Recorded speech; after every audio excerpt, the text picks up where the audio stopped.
ان کی رائے یہ ہے کہ میں انٹرنیشنل اپنا ایک سٹینڈنگ بنا کر یہاں پہ پاورز ٹو بی جو مقتدر حلقے ہیں پاکستان کے ان کو ایک میسج دوں کہ اگر آپ مجھ سے چھیڑ چھاڑ کریں گے تو اس کے کوئی بین الاقوامی نتائج ہوں گے. اب میرا چاچا ناراض ہو جائے. اچھا اب وہ اس کو ہو سکتے یا نہیں ہو سکتے؟ ایک منٹ, وہ انکل صاحب اسی لیے کہتے ہیں نا سارے اندر چاچا ہے نا.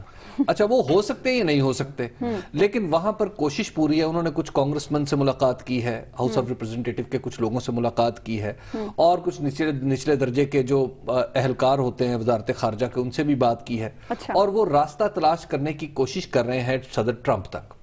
اور آپ کو ایک دلچسپ بات بتاؤں کہ صدر ٹرمپ سے صدر زرداری کا ایک تعلق عجیب سا ہے. وہ ہے کرایہ دار کا اور مالک مکان کا. وہ کیسے؟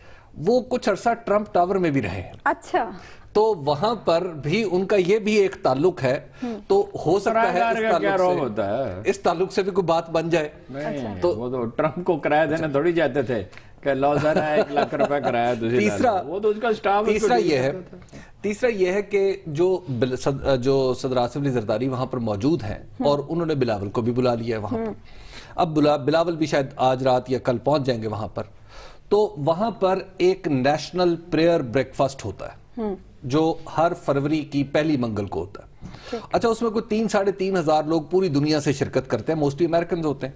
تو وہاں پہ جسے کہتے ہیں نا کہ آپ کو یو کین رب شولڈرز ود ہائی اپس, تو وہ والی صورتحال ہوتی ہے کہ آپ لوگوں سے السلام علیکم جی میں زرداری ہوں, میں بلاول. بے نظیر بھی اس میں جایا کرتی تھی, اس نے آنکھ اٹھا کر بھی بش نے نہیں دیکھا تھا. تو وہاں پہ کبھی صدر آ جاتے ہیں اور کبھی نہیں بھی آتے, تو یہ صورت بھی ہے.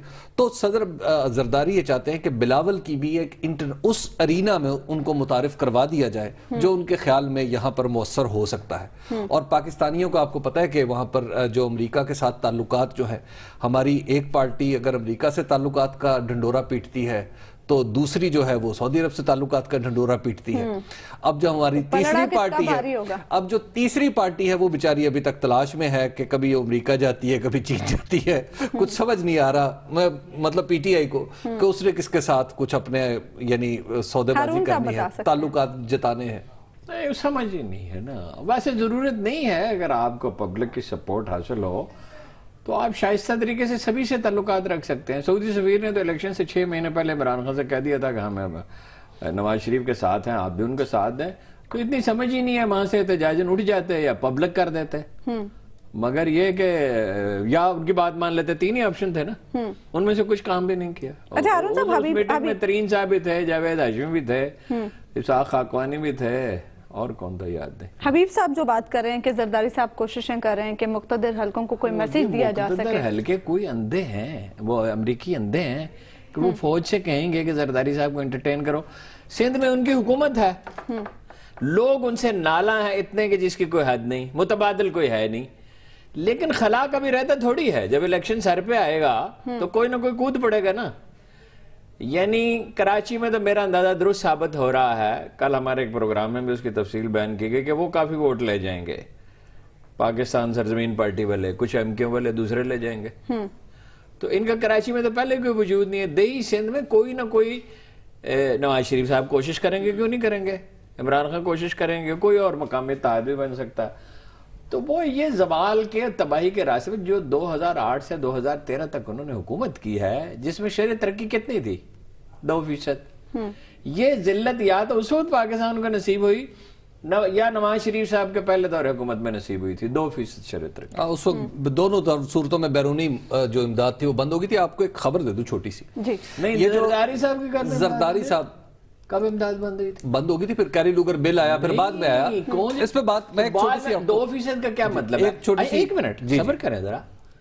ضیاء الحق کے زمانے میں بھی بند تھی. ضیاء الحق کے زمانے میں بند تھی جی, جب انہوں نے ٹیک اوور کیا تو امداد بند ہو گئی. ہاں, جمہوری دو حکومتوں میں تو بند ہی رہتی. ضیاء الحق کی بند ہو گئی نا, کے زمانے میں امداد بند ہو گئی. تو پھر کیا ہوا؟ کیونکہ جمہوری حکومتیں قالین کی طرح پاکستان کو نہیں پیش کر سکتی. قالین کی طرح کیا, یہ تو پاؤں میں پڑتی ہیں. کرپشن کی وجہ سے نہیں ترقی ہوتی، ڈسپلن، مالی ڈسپلن نہ ہونے کی وجہ سے نہیں ہوتی۔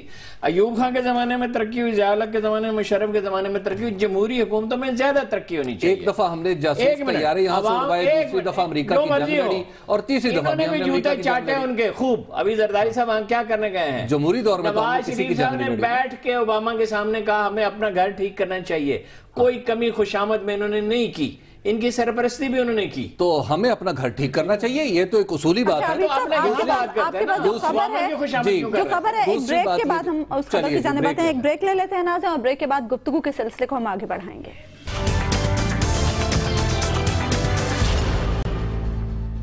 ویلکم بیک ناظرین، بریک پہ جانے سے پہلے ہم بات کر رہے تھے سابق صدر آصف علی زرداری کے حوالے سے، اور حبیب صاحب آپ اس حوالے سے کوئی خبر دیں؟ جی میں آپ کو ایک بتانا چاہ رہا تھا کہ جب میں نے آج اس معاملے پہ کچھ لوگوں سے بات کی تو مجھے پتہ چلا کہ ایک صاحب معاملہ جو ہیں، یعنی جو اس پوری ویلنگ ڈیلنگ میں شریک رہے ہیں پچھلے کچھ عرصے میں، بلکہ اس سے بہت پہلے، وہ پاکستان کی ایک مقتدر شخصیت سے ملنے گئے، تو انہوں نے جو پہلا سوال چھوٹتے ہی کیا، انہوں نے کہا کہ یہ بتائیے کہ زرداری صاحب امریکہ میں بیٹھے کیا کر رہے ہیں؟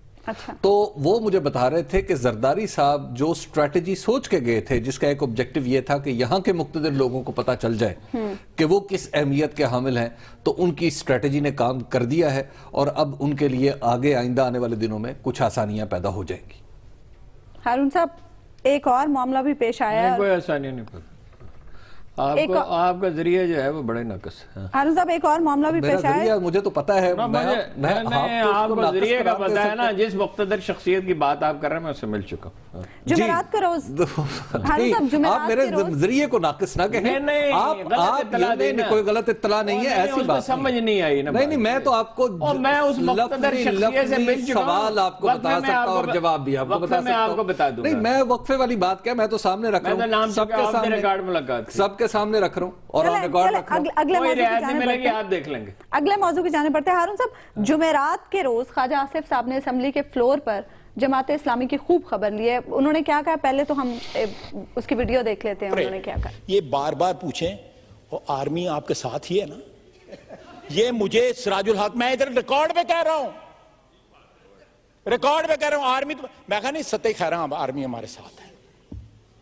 ان کو یہ ایشورنس چاہیے تھی، میں نہایت ادب کے ساتھ کہوں گا کہ پاکستان کی تحریک پاکستان سے لے کے پاکستان کی تخلیق سے لے کے آج تک جماعت اسلامی تحریک کی ہمیشہ رانگ سائڈ پہ رہی ہے۔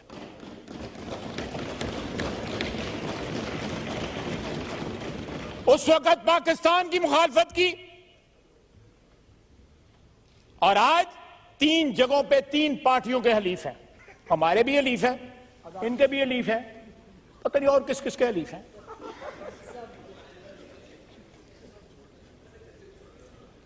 پنجاب میں آتے ہیں ایک اور سیاست شروع کر دیتے ہیں، اتنے ترلے منتی سیاست شروع کر دیتے ہیں، یہاں آنکھیں نکالنے کی سیاست کرتے ہیں، کے پی میں جائیں نہ پہچانتے نہیں ہیں، آزاد کشمیر میں جو ہے وہ ہمارے دمچھلا بن جاتے ہیں۔ سر یہ کیسے کیسے لوگ ہمارے جھی کو جلانے آگے ہیں،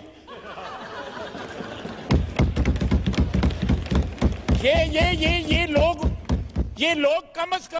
ہارون صاحب یہ اچانک جماعت اسلامی کیوں دل جلانے لگی خواجہ آصف صاحب؟ بہت تکلیف میں ہے خواجہ صاحب، بات انہوں نے ٹھیک کی ہے، سیاست کو سمجھتے تو نہیں جماعت اسلامی، وہ تو اب مبالغہ کچھ کر رہے ہیں اس میں، اور ان کو بہت ہی جس طرح کے وہ بنا کے پیش کر رہے ہیں ویسے تو وہ نہیں ہے، ان کی سماجی خدمات بہت زیادہ ہیں، ان کی جو تنظیم ہے، کیا نام ہے ویلفیئر کا، بڑا کام کیا ہے، تعلیمی ادارے، غزالی فاؤنڈیشن ہے، ریڈ فاؤنڈیشن ہے، تعمیر ملت فاؤنڈیشن میں بھی یہی لوگ ہیں، سینکڑوں سکول چلا رہے ہیں۔ سیاست کا فہم نہیں ہے وہ، تو یہ بات ٹھیک نہیں ہے کہ تحریک پاکستان کی مخالفت کی، یہ مخالفت صحیح لفظ نہیں ہوگا، قائد اعظم پر نکتہ چینی کی مولانا مودودی نے۔ وہ مولانا مودودی پڑھے لکھے آدمی تو بہت تھے اور بہت سنجیدہ آدمی تھے، صاف ستھرے بھی تھے، لیکن سیاست یہ جو ایک خیال ہو جاتا ہے مذہبی لوگوں میں کہ ہم ہی دنیا کے رہنما ہیں، یعنی ہم سے رہنمائی لی جائے، وہ تو علامہ اقبال تک کو کہہ دیا تھا انہوں نے بغیر سوچے سمجھے، مولانا مودودی نے۔ He was a young man, مطلب 36-37 سال کے ہوں گے جب ان سے ملے کہ آپ سر کا خطاب واپس کریں۔ وہ سر کا خطاب ان کی علمی حیثیت پہ دیا گیا تھا، کوئی انگریزوں کی حمایت تھوڑی کرتے تھے وہ۔ تو قائد اعظم کے بارے میں بھی سخت الفاظ استعمال کیے، اور پاکستان کے بارے میں وہ کبھی کلیئر نہیں ہوئے، بن رہا تھا، صاف نظر آ رہا تھا، لیکن وہ مذہبی لوگوں میں ایک رجحان ہوتا ہے. پھر بعد میں تو زوال بھی ہوا. میاں طفیل محمد کو بہت مخلص ڈیڈیکیٹڈ آدمی سمجھا جاتا تھا. پرانی لیڈرشپ ذاتی طور پہ بہت صاف ستھری تھی. سید صاحب کے بارے میں تو میں جانتا ہوں کہ اپنی آمدن کا بڑا حصہ خاموشی سے دیتے تھے اور بہت ہی سلیقے کے ساتھ. سراج الحق صاحب کیوں یہ ایشورنس مانگ رہے تھے؟ منور حسن صاحب جو ہے نا وہ معاشرے سے ناراض، ملک سے ناراض ہو گئے. انہوں نے کہا کہ طالبان جو ہیں وہ شہید ہیں اور فوجی جو ہیں وہ باہر ہے. اور یہ بھی جو صاحب ہیں یہ طالب علمانہ سیاست کر رہے ہیں. منور حسن صاحب سے اور قاضی صاحب سے بلکہ طالب علم لیڈر کے بارے میں ایک فکرہ میں نے کہا تھا جو تقریباً ضرب المثل ہو گیا کہ طالب علم لیڈر ہمیشہ طالب علم لیڈر ہی رہتا ہے. وہ قاضی صاحب کا بھی حال یہی تھا، ساری فصاحت کے باوجود پرجوش آدمی تھے، متحرک بہت ہے. منور حسن صاحب کا یہی معاملہ تھا، ان کا بھی یہی معاملہ ہے. اور یہ چونکہ قبائلی علاقے سے ہیں اور جو اسکول آف تھاٹ سے ان کا تعلق ہے اس میں ریجیڈیٹی بہت ہے. ٹوپی بھی وہی پہننی ہے، کرتا شلوار بھی وہی پہننا. ان کو یہ پتہ نہیں ہے سیاست کا ایجنڈا بہت چھوٹا ہوتا ہے. سیاست کیا ہوتی ہے؟ Law and order, tax collection, justice system, لوگوں کے لیے سہولتیں پیدا کرنا. یہ بیک وقت سیاست بھی کرنا چاہتے ہیں اور معاشرے کی اصلاح بھی کرنا چاہتے، دو کام ایک ساتھ نہیں ہوتے. حبیب صاحب، خواجہ آصف صاحب کا یہ موقف ہے یا ان کی جماعت کا موقف؟ یہ خواجہ آصف صاحب کا موقف لگتا ہے. آپ اگر ویڈیو میں بھی دیکھیں جو بھی آپ نے چلائی ہے تو اس میں بھی کچھ لوگ تالیاں نہیں بجا رہے، ڈیسک نہیں بجا رہے. ڈیسک جو ہے وہ دوسری سائیڈ پہ بیٹھے ہوئے لوگ، دو چار آدمیوں نے ڈیسک بجائے. اچھا، کیونکہ معافی چاہتا ہوں کہ وہ سمجھ رہے ہیں کہ جماعت اسلامی پہ تنقید کا فائدہ تو کوئی نہیں ہوگا اور نون لیگ کو کیا فائدہ ہوگا. اور دوسری بات یہ ہے کہ جو جماعت اسلامی سے انہیں پرابلم ہے نا وہ 1993 سے ہے. یہ ہمیشہ سے اصل جماعت اسلامی، وہ کہتے ہیں نا حضرت علی کا قول بھی ہے نا کہ جس پہ احسان کرو پھر اس کے شر سے بچو. اصل بات یہ ہے کہ جماعت، آج میں جب دیکھ رہا تھا یہ تو مجھے خیال آیا کہ جماعت اسلامی کا کتنا بڑا احسان ہے پی ایم ایل این پہ. میں 1988 سے اس جماعت کو اپنی آنکھوں سے میں نے دیکھا ہے کہ کس طرح اس نے 1988 میں پی ایم ایل این کے کتبے، بینر اور پتہ نہیں کیا کیا کچھ اٹھا کے دیواروں پہ پوسٹر لگ رہے ہیں. اور پی ایم ایل این کے کارکن نہیں تھے اس وقت جماعت اسلامی کے کارکن تھے، کیونکہ جماعت اسلامی اس وقت اتحادی تھی. اور اس وقت قاضی حسین احمد کہا کرتے تھے کہ یہ لیسر ایول ہے، پرفیکٹ نہیں ہے، لیسر ایول ہے. اور آج خواجہ آصف صاحب نے یہ بالکل بات ثابت کر دی ہے کہ یس یہ لیسر ایول ہی ہے، ٹھیک نہیں ہے، لیسر ایول ہے. کیونکہ جماعت اسلامی پہ تنقید جو ہے نا جو خواجہ آصف صاحب کر رہے ہیں یہ 1993 کے ان کے درد ہیں جو انہیں وہاں پر سیالکوٹ میں پہنچائے تھے جماعت اسلامی کے پاکستان اسلامک فرنٹ کی صورت میں. کیونکہ وہ کیمپین بہت فیئرس تھی، بڑی زوردار کیمپین تھی. تو اس میں جو چرکے لگے ہوئے ہیں ان کے درد بڑھاپے میں آ کے آپ کو پتا ہے کہ پھر دردیں یہ بھی تو طالب علم لیڈر ہیں، تو یہ بھی وہ. اور تیسری بات سراج الحق کے بارے میں وہ بڑا کہہ رہے ہیں کہ میں ریکارڈ پہ کہہ رہا ہوں. کیا کہہ رہے ہیں کہ انہوں نے پوچھا تھا کہ فوج آپ کے ساتھ ہے، اس وقت سارا زمانہ آپ سے یہ پوچھ رہا تھا، ہر بندہ آپ سے یہ پوچھ رہا تھا کہ فوج آپ کے ساتھ ہے بھائیو. میڈیا پہ بھی یہ سوال ہوا کرتا تھا دھرنے کے دنوں میں. تو یہ کیا بات کر رہے ہیں؟ یہ تو ڈرے ہوئے تھے سخت. ہم انہیں بتا رہے تھے کہ حضور چیف آف آرمی سٹاف اس کھیل میں قطعاً شامل نہیں ہوگا. عمران خان کو، جہانگیر ترین کو، اسحاق خاکوانی کو، اسد عمر کو میں نے میسج کیا کہ یہ جو آپ کو آفر ملی ہے چیف آف آرمی سٹاف سے، چونکہ ان سے کہا گیا تھا سالسی کرائیں، اچھی بات ہے، صلح ہو جائے، لڑائی جھگڑا ختم، کہ اس کی پراپر تحقیقات ہو جائے گی. بلکہ یہ بھی تجویز زیر غور تھی کہ شہباز شریف صاحب جو ہیں وہ کچھ دن کے لیے الگ ہو جائیں جب تک معاملہ کلیئر ہو. تو یہ تاریخی موقع ہے کہ یہ بات مان لیں. ان کا یہ خیال تھا. میں جانتا ہوں کس نے ان کو امید دلائی تھی. اسامہ سے میں نے کہا تھا، اس نے کہا کہ چیف آف آرمی سٹاف نیا ہے. میں نے کہا کپتان سے چیف آف آرمی سٹاف بنا ہے، لیفٹیننٹ جنرل سے بنا، نیا کیا ہے؟ اور اب اس کا جواب دینے کے لیے نا سراج الحق صاحب کو وہ ساری سٹوریاں، مجھے ان کا فرسٹ ہینڈ پتا ہے بہت ساری چیزوں کا، کہ کس طرح ان کے پسینے چھوٹے ہوئے تھے اور خواجہ آصف صاحب کے کیسے چھوٹے ہوئے تھے اور دوسرے لوگوں خواجہ سعد رفیق کے کیسے چھوٹے ہوئے تھے. آج وہ سراج الحق صاحب بول دیں، وہ ساری کہانی انہیں پتا ہے. ایک بریک ہم لیتے ہیں ناظرین، اور بریک کے بعد گفتگو کے سلسلے کو ہم آگے بڑھائیں گے. ویلکم بیک ناظرین. بریک پہ جانے سے پہلے ہم بات کر رہے تھے خواجہ آصف کی جانب سے جماعت اسلامی پر جو تنقید کی گئی ہے. حبیب صاحب آپ اس پہ کچھ کہنا؟ جی، تو میں عرض یہ کرنا چاہ رہا تھا جو ان کے سراج الحق صاحب کے خلاف کیمپین ہے نا، اس میں ایک طبقاتی مسئلہ بھی ہے. مسئلہ یہ ہے کہ سراج الحق وہ واحد آدمی ہے جو آج بھی چھوٹے سے گھر میں رہتا ہے، اپنی اس کی گاڑی کوئی نہیں، کپڑے اس کے معمولی ہیں.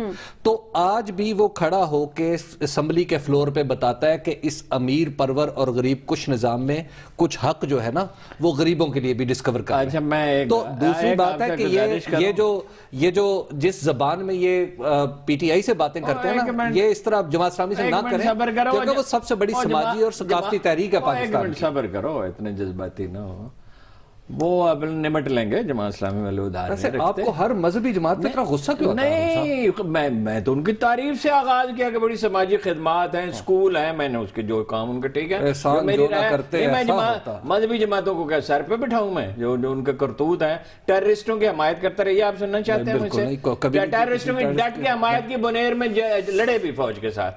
آپ کو معلومات ہوتی نہیں ہے. معلومات ہے نا، میں اس لیے بتا رہا ہوں. ایک لائٹ بات ہو رہی. سینیٹر کو تنخواہ اچھی خاصی ملتی ہے، وہ غریب طبقے کے آدمی، یہ میں ایگری کرتا ہوں. کپڑے اچھے سلوانے چاہیے اور کسی معقول درجے سے سلوانے چاہیے. یہ کوئی خوبی کی بات نہیں ہے کہ آدمی کے پاس پیسے ہیں اور ڈھنگ کے کپڑے بھی نہ پہنے. حبیب صاحب، chief justice Lahore high court یہ کہہ رہے ہیں کہ بہت جلد ڈسٹرکٹ کورٹس میں اے ڈی آر سینٹر کا آغاز کرنے جا رہے ہیں. یہ اے ڈی آر سینٹرز کیا ہیں، ان کا فنکشن کیا ہوگا؟ یہ جو آلٹرنیٹ ڈسپیوٹ ریزولوشن کا سلسلہ ہے نا، یہ گزشتہ کوئی 2004 سے ہم پاکستان میں رائج کرنے کی کوشش کر رہے ہیں، اور یہ کراچی سے اس کی ابتدا ہوئی تھی. اب لاہور میں بھی ایک لاہور چیمبر آف کامرس میں آج اس کا افتتاح ہوا ہے. یہ معاملہ ایسا ہے کہ اگر تنازعات جیسے مالی نوعیت کے معاملات ہیں تو وہ مالی نوعیت کے معاملات جو ہیں بزنس کلاس بزنس مین لوگ آپس میں بیٹھ کے اس کو طے کر لیں، اپنا ہی ایک ثالث مقرر کریں اور اس سے طے کر لیں. تو اس کا فیصلہ جو ہے وہ عدالت منوان اس کو نافذ کر دے گی، تو اس کو ایک عدالتی مہر اس پہ ثبت ہو جائے گی. اصل ہمارے ہاں جو اے ڈی آر کا پرابلم ہے نا، وہ یہ ہے کہ عدالت کو اس کے لیے قدم بڑھنے آگے. وہ یہ ہے کہ عدالت جو فریولس لیٹیگیشن ہے نا، سب سے پہلے تو اس کو روکے. یہ جو ہمارے ہاں کیس پھنسا کے بیٹھ دیتے ہیں نا کہ میں نے ٹیکس نہیں دینا تو میں نے انکم ٹیکس کے ڈپارٹمنٹ کے اوپر شروع ہو گیا. اچھا، اور اس کے اوپر مجھے ایک سٹے آرڈر بھی مل گیا، یعنی حکومت مجھ سے پیسے چاہ رہی ہے اور میرے خلاف اور حکومت کے خلاف ایک سٹے آرڈر مل گیا. تو دیکھیں، یہ کانسیپٹ سب سے پہلے عدالتوں کو خود ٹھیک کرنا ہے اور اعلیٰ عدلیہ کو اس میں لیڈ لینی ہے. دوسرا یہ ہے کہ ہمارے ہاں جو آلٹرنیٹ ڈسپیوٹ ریزولوشن ہے اس کی تو ایک تو مالی معاملات میں، دیوانی معاملات میں، اور تیسری خاندانی معاملات میں، فیملی لاز میں ہمیں بہت بڑی ضرورت ہے. لیکن ہماری عدلیہ کے کچھ ایسے فیصلے ہیں جو پنچایت کو، ثالثی کو ڈسپیوٹ ریزولوشن کے تھوڑا سا آپ یوں کہیے کہ اس کو پوری طرح اس کے اوپر اتنا سٹرکٹ کر دیتے ہیں کہ کوئی فیصلہ ہو ہی نہیں سکتا. اب جرگے اور ونی اور اس سارے چیز کا میں اس کی بات نہیں کر رہا، لیکن اس میں عدالت ایک قدم آگے بڑھے گی. یہ سٹے کلچر ختم ہوگا، عدالت جو ہے ڈسپیوٹ ریزولوشن کی طرف جائے گی، لوگوں کو بتائے گی، تو تب معاملہ حل ہوگا. ادروائز یہ گزشتہ 8 سال سے چل رہا سلسلہ کراچی میں بھی نہیں چلا، یہ لاہور میں بھی کیا چلے گا؟ تو اس طرح ہم توقع نہیں کر سکتے. ہارون صاحب، اس طریقہ کار سے تو عدالتی سسٹم کو بھی ریلیف ملے گا، بہت سے مقدمات کا بوجھ عدالت پر کم ہو جائے گا، تو پھر اس طرح سے ہمارا عدالتی سسٹم بھی بہتر ہو جائے گا. خاک بہتر ہو جائے گا، ہوگا ہی نہیں. یعنی بات تو ٹھیک ہے، یعنی دو آدمیوں کے لین دین کا جھگڑا اگر کوئی ثالث طے کرا سکتے ہیں، مگر یہ ایسے کام نہیں ہیں، یہ اس سے بخیہ گری سے نہیں ہوگا. ہر چارہ گر کو چارہ گری سے گریز تھا، ورنہ ہمیں جو دکھ تھے بہت لادوا نہ تھے. کتنی دفعہ میں یہ بات آپ کو بتا چکا ہوں کہ بہار میں وہ ججوں کے ساتھ بیٹھے، یعنی چیف جسٹس صاحب کی بات بھی صحیح ہے، طرز فکر بھی صحیح ہے، اس میں کوئی شک نہیں ہے، اس میں کوئی شبہ نہیں. سوال یہ ہے کہ یہ نافذ کس نے کرنا ہے؟ حکومت کو بھی تو اس میں حصہ ڈالنا چاہیے، معاشرے کو بھی تو اس میں حصہ ڈالنا چاہیے نا. لا تعداد مقدمات زمینوں کے پولیس کی وجہ سے ہیں اور پٹوار کی وجہ سے ہیں، اور جو حکمران طبقہ وہ چاہتا ہے عوام اس میں الجھے رہیں. حالانکہ کتنی دفعہ میں آپ کو یاد دلا چکا ہوں پچھلے 1.5-2 سال میں کہ ہر 3 مہینے کے بعد تھانہ کلچر بدل دیتے ہیں. شہباز شریف صاحب، اسپتال میں ٹھیک کر دوں گا، پٹوار ٹھیک کر دوں گا، کمپیوٹرائز ٹھیک کر دوں گا. یہ سب نے کہا خاک ٹھیک ہو گیا کہ خدا کا خوف ٹھیک بھی ہوا، وہاں پہ خدا کا خوف کریں. میں گیا ہوں وہاں 500 کی بجائے 5000 رشوت مانگتے ہیں نقل دینے کا، جو کمپیوٹرائز سینٹر ہے. گزارش یہ ہے کہ اس سے کچھ جتنا فرق پڑتا ہے اچھی بات ہے، اس کو سپورٹ کرنا چاہیے. مگر یہ تو سسٹم روایتی ہمارا یہی تھا، پنچایت اس کو کہتے تھے نا. صرف یہ ہے کہ جب چیمبر آف کامرس میں ہوگا تو آپ اس کو ذرا کوئی بہتر نام دے دیں گے. دیہات میں ہوتی تھی، ایوب خان کے زمانے میں تجربہ ہوا. پختونخوا میں بہت سنگین مسئلہ ہے ذاتی لڑائیوں کا، نسل در نسل چلتی ہیں، بڑی بڑی تکلیف دہ. اچھا ایوب خان کے زمانے میں یہ ہوا کہ بھائی یونین کونسل کو دے دیے. بھائی یونین کونسل کا آدمی الیکٹڈ تو ہوتا ہے بٹ ناٹ ڈیفینیٹلی کہ وہ اتنا معتبر بھی ہو اور وہ سوجھ بوجھ بھی رکھتا ہو. تو اس پورے نظام انصاف کو بہتر بنانے کی ضرورت ہے. بہرحال جتنا وہ کر رہے ہیں اس کو ویلکم کرنا. اچھا حبیب صاحب, جیسے کہ ابھی ہارون صاحب نے بھی بات کی کہ یونین کاؤنسل کو دے دیے, بلدیاتی سسٹم کو اگر اس کے ساتھ انوالو کر دیا جائے, بلدیاتی سسٹم کو دیکھیں, ہمیں بہت مائنر جرائم میں ہمارے ایک بات ہوا کرتی تھی, آلریڈی میجسٹریٹ ہوا کرتے تھے, اب تو میجسٹریشن نظام ہی ختم ہے. ہمیں لوگوں کو عزت دینی پڑے گی. اس ریاستی انصاف کا جو نظام ہے نا, اس میں آپ کو علاقے کے معتبر لوگوں کو, پروفیسرز کو, ریٹائرڈ لوگوں کو, آپ وہاں پہ انہیں عزت دیں کہ آپ یہ فیصلے کریں اور ان کے فیصلوں کو نافذ کیا جائے. بیشتر فیصلے چھوٹے چھوٹے نقصیر. میں آپ کو اس کی مثال دیتا ہوں جو پریکٹیکلی کامیاب مثال ہے. بیت المال میں کراچی سے لے کے خیبر تک کمیٹیاں بنائی گئی ویری کیئرفلی. 3 ٹائر سسٹم بنایا گیا. نیچے کمیٹی, اس میں کوئی نہ کوئی پارٹی کا خیال رکھا گیا, نہ کوئی مکتب فکر کا خیال رکھا گیا. جو نیک نام لوگ تھے محلے میں گھوم کے بنا دیے گئے. مثلا لاہور میں 20 کمیٹیاں بن گئی, فرض کیجیے. شیخ اوبر میں 3 بن گئی. تو اس میں پلفریش ختم ہو گئی. پھر نواز شریف صاحب نے کیا کیا, اس میں سے 20 کروڑ روپے نکالے, اپنے ڈسکریشن پہ لوگوں کو دیے, اور اس میں بڑا صدمہ ہوا. جس آدمی بنائی تھی اس نے ریزائن کیا. ٹھیک, اگر آپ کرنا چاہیں تھانے میں بھی بن سکتی ہے سالچی کمیٹی, کیئرفلی بنانی پڑے گی, سوچ سمجھ کے, احتیاط کے ساتھ. یعنی مجھے یہ بندہ پسند نہیں, یہ پسند ہے, یہ وہ اتھارٹی کے لیے نہیں. اچھا یونین کونسل میں بھی ہو سکتا ہے, مگر کوئی ضروری نہیں یونین کونسل کے چیئرمین ہی. ایک بریک مجھے لینی ہے, بریک لے لیتے ہیں نا, جو بریک کے بعد ہم گفتگو کے سلسلے کو آگے بڑھائیں گے.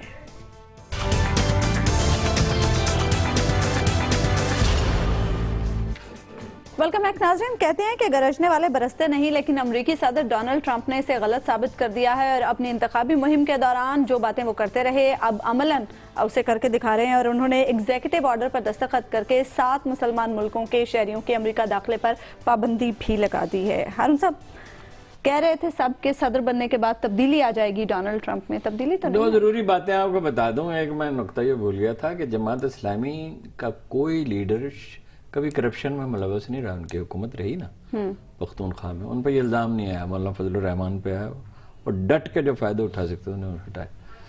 دوسرا یہ میرے العظیم صاحب کا فون آیا تھا. فضل الرحمان پہ کون سا ہے؟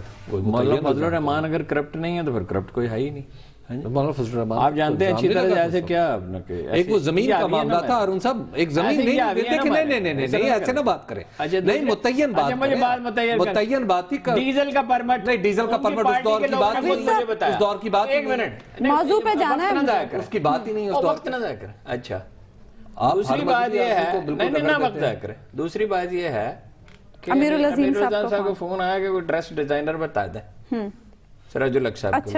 تو میں نے ان سے کہا کہ وہ میں اپنے درجے کے پاس انہیں لے جاتا ہوں, اور اگر وہ واقعی آ گئے تو انشاءاللہ لباس وہ ان کا معقول ہو جائے گا. اچھے بھلے. اور ڈونلڈ ٹرمپ کے بارے میں بتا دیں. ایک منٹ, بابر اعوان صاحب کا میسج آیا کہ زرداری صاحب لندن میں ہیں اور آج دن کو 2 بجے ان کی بات ہے, امریکہ میں نہیں ہے. ڈونلڈ ٹرمپ جو ہے نا, دیکھیے قومیں جو ہیں وہ جذبات کا شکار ہو جاتی ہیں, گھمنڈ کا بھی ہو جاتی ہیں, جذبات کا. اسی طرح سپر پاورز تباہ ہوتی ہیں. برطانیہ تباہ ہوا, ہمارے سامنے روس تباہ ہوا. بالکل, یعنی جب وہ سٹریچ آؤٹ کر دے اپنی چادر سے زیادہ پاؤں پھیلا دیتی ہیں. جب سینئر بش نے کہا تھا نا, وہاں سے زوال شروع ہو گیا تھا. نیو ورلڈ آرڈر, دنیا کا ایک نیا نظام ہم تخلیق کریں گے. دنیا کا نظام اللہ چلاتا ہے بے شک. اب یہ 40% گورے ہوں گے وہاں پہ, 50% ہوں گے جو جتنے ووٹ ان کو ملے اس سے کچھ کم ہوں گے. لیکن پولیٹیکل سائنس کا ایک اصول ہے مسلمہ, پوری تاریخ میں کار فرما رہا ہے. 20% لوگوں کو پرووک کر دے, پولیٹیکل سائنٹسٹ کہتے ہیں, تو آپ گورن نہیں کر سکتے. تو انہوں نے کس کس کو پرووک کیا ہے؟ پڑوسیوں کو پرووک کیا, مسلمانوں کو پرووک کیا, 35 لاکھ مسلمان ہیں. خواتین کو پرووک کیا ہے, ڈیموکریٹس کو پرووک کیا ہے, اور ایشینز کو اوورال پرووک کیا ہے, چینیوں کو پرووک کیا ہے. تو یہ امریکہ کے زوال کا آغاز. حبیب صاحب آپ کیا کہتے ہیں؟ بابر اعوان صاحب کو یہ بتا دیں کہ وہ جو بائیڈن وغیرہ کے ساتھ جو تصویریں ہیں زرداری صاحب کی انسٹاگرام پہ ذرا دیکھیں. مجھے میسج کیا ہے, ملاحظہ فرما لیں. ممکن ہے آج وہ پہنچ. اچھا حبیب صاحب, 7 مسلمان ملکوں کے شہریوں کہ امریکہ داخلے پر پابندی کے نہیں، ایگزیکٹو آرڈر پاکستان میں بھی عملاً پابندی ہے، سعودی عرب پہ بھی انہوں نے کہا گیا ہے کہ سخت چیکنگ ہوگی. بات تو سن لیں، کڑی نگرانی کی جائے گی. اس کا مطلب پاکستانیوں کو بھی شاذ ویزا ملے گا، سعودیوں کو بھی مجبوری ہے، ان کے کچھ مفادات ہیں، ورنہ اس پہ بھی لگا دیتا ہے. تو حبیب صاحب ہم سمجھیں کہ امریکہ مسلمان دشمنی تو اتر آیا. اچھا دیکھیں، اس میں جو اپیرنٹلی کچھ کاسمیٹکس ہیں وہ ایسے ہی لگتے ہیں. مثال کے طور پہ سینیٹر جیف سیشنز کو جو وہ لگا رہے ہیں اٹارنی جنرل، وہ یس مسلمانوں کے خلاف ان کے کچھ بیانات ہیں. اسی طرح جنرل مائیکل فلن کو جو وہ لگا رہے ہیں نیشنل سیکیورٹی ایڈوائزر، ان کی ایک کتاب بھی، اور وہ کہتے بھی ہیں کہ جناب پاکستان ہمیں مسلمانوں سے ڈرنا چاہیے، اور اس کے پیچھے پوری ایک منطق موجود ہے. اس طرح کی وہ باتیں وہ کرتے ہیں. اسی طرح مائک پومپیو جو ہیں، وہ انہیں سی آئی کا ڈائریکٹر لگایا جا رہا ہے، وہ بھی ان کا بھی بالکل ایگزیکٹلی اسی طرح کے ایک اینٹی اسلام تھوڑا سا وہ نظر آتا ہے. آن دا ادر ہینڈ جب ہم دیکھتے ہیں نا کہ جو وہ سیکٹری آف اسٹیٹ جن کو لگا رہے ہیں، جنہیں ریکس ٹسلر جو ایکسون کے سابق سربراہ ہیں، جو تو ان سے جب سینٹ کمیٹی نے ان سے مسلمانوں کے بارے میں پوچھا تو انہوں نے کوئی ایسی بات نہیں کی جو ٹرمپ کہتے ہیں. انہوں نے کہا جی کہ ہاں ہم امریکہ کے اندر ڈیٹا بیس ضرور بنا سکتے ہیں، ہم واچ لسٹ پہ رکھیں گے، لیکن اس سے زیادہ کسی قسم کے بلینکٹ بین کی میں سپورٹ نہیں کرتا.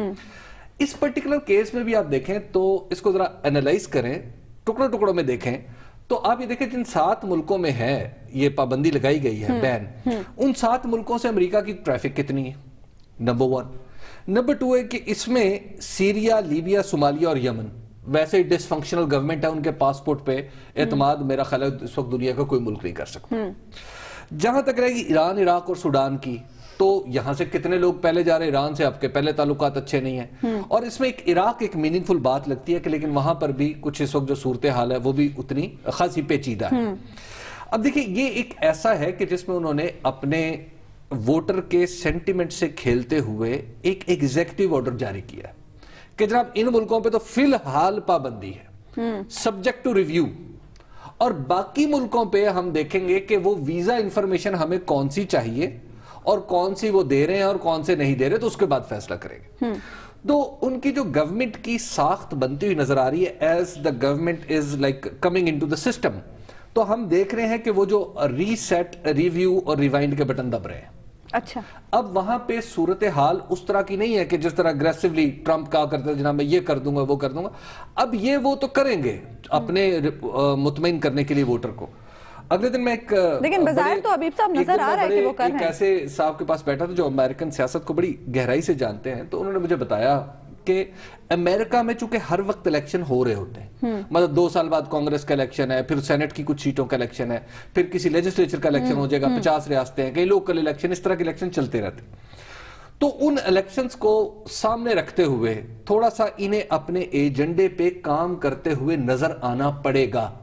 لیکن اگر آپ یہ توقع رکھیں کہ بہت گہرائی میں، شاید میں نہیں سمجھتا کہ ڈونلڈ ٹرمپ جا سکیں گے. میں اب بھی توقع رکھتا ہوں کہ یہ کاسمیٹک اور آپٹکس ہیں، اس سے آگے نہیں بات جائے گی. ہارون صاحب آپ کو بھی یہ لگتا ہے کہ صرف آپٹکس واپس لینا پڑے گا یہ فیصلہ؟ ایسی دنیا میں یہ پریکٹیکلی ممکن نہیں ہے. وہ ویزے پہ زیادہ احتیاط کرنی شروع کر دیں، ڈیٹا زیادہ کیئرفلی کلیکٹ کریں اور روک دیں اس کو، یعنی اگر وہ سمجھتے ہیں کہ اس سے انہیں نقصان پہنچ رہا ہے ان کی معیشت کو یا ادروائز. لا اینڈ آرڈر کا مسئلہ تو کوئی نہیں، اس پہ تو انہوں نے قابو پا لیا. اور جو آدمی وہاں جاتا ہے 99% وہ تو روزی کی تلاش میں جاتا ہے نا، وہ ٹیررزم کے لیے 99.9% شاید اس سے بھی زیادہ. تو یہ وہ چیزیں ہیں جو پریکٹیکلی ہونے والی نہیں ہوتی، جذبات سے مغلوب ہو کے کی جاتی ہیں. پھر دیکھیں نا، سینکڑوں ارب روپے وہ خرچ کر رہے ہیں این جی اوز پہ، پاکستان میں، انڈیا میں، ہر جگہ پہ، اور ایک طرف اس کام پہ لگے ہوئے ہیں، دوسری طرف پرووک کر لیں گے سارے لوگوں کو، تو فائدہ کیا ہوا انہیں؟ نقصان ہوگا. ہاں تو وہ ٹھیک ہے، وہ ان کے اپنے جو بھی ان کا حق ہے کہ اس کو پاسپورٹ دیں نہ دیں. ٹھیک، پروگرام کا وقت ناظرین ختم ہوا. آپ سے ملاقات ہوگی انشاءاللہ کل اللہ نے کے بعد.